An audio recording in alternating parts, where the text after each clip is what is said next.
Sunday হইয়া Monday রোজ খাও আন্ডে। তো এই আন্ডের সঙ্গে সানডেটা কিন্তু আজকে একদম জমে গেছে।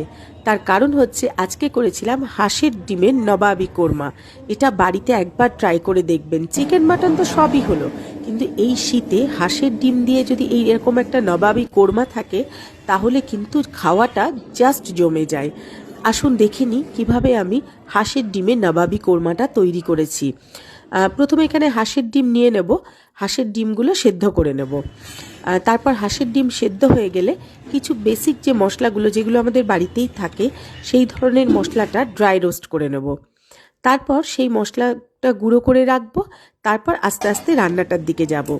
এখানে আমি হাঁসের ডিমগুলো নিয়ে নিচ্ছি। তারপর বেশ অনেকক্ষণ ফুটিয়ে কিন্তু হাঁসের ডিমগুলোকে সেদ্ধ করতে হবে, না হলে কিন্তু ভেতরের কুসুমটা কাঁচা থেকে যাবে। হাঁসের ডিম সেদ্ধ হয়ে গেছে। অন্যদিকে এই যে ধনে, জিরে, গোলমরিচ নিয়ে নিয়েছি, জয়িত্রী আর দারচিনি, ছোটো এলাচ, লবঙ্গ আর শুকনো লঙ্কা। শুকনো লঙ্কা এখানে আমি একটা দিয়েছি, আপনারা ঝাল খেতে বেশি খেতে চাইলে আরও বেশি শুকনো লঙ্কাও অ্যাড করতে পারেন। এখানে পেঁয়াজের বেরেস্তাটা করে নিয়েছি, আর সাদা তেলের মধ্যেই দিয়ে দিলাম হলুদ গুঁড়ো আর কাশ্মীরি লঙ্কার গুঁড়ো, যাতে রঙটা বেশ দেখতে ভালো হয়। তারপর এর মধ্যে হাঁসের ডিমগুলো দিয়ে ভালো করে ভেজে নিলাম। হাঁসের ডিমগুলো তুলে রাখছি ভাজা হয়ে গেলে। তারপর ওই তেলের মধ্যেই কোনো ফোড়ন দিতে হবে না, আস্তে আস্তে রান্নাটা করে নেব। আর এদিকে পেঁয়াজের বেরেস্তা, কাজু আর টক দই দিয়ে একটা পেস্ট তৈরি করে নিচ্ছি। যে গুঁড়ো মশলাটা করে রেখেছিলাম সেটা ওই তেলে আগেই দিয়ে দিলাম।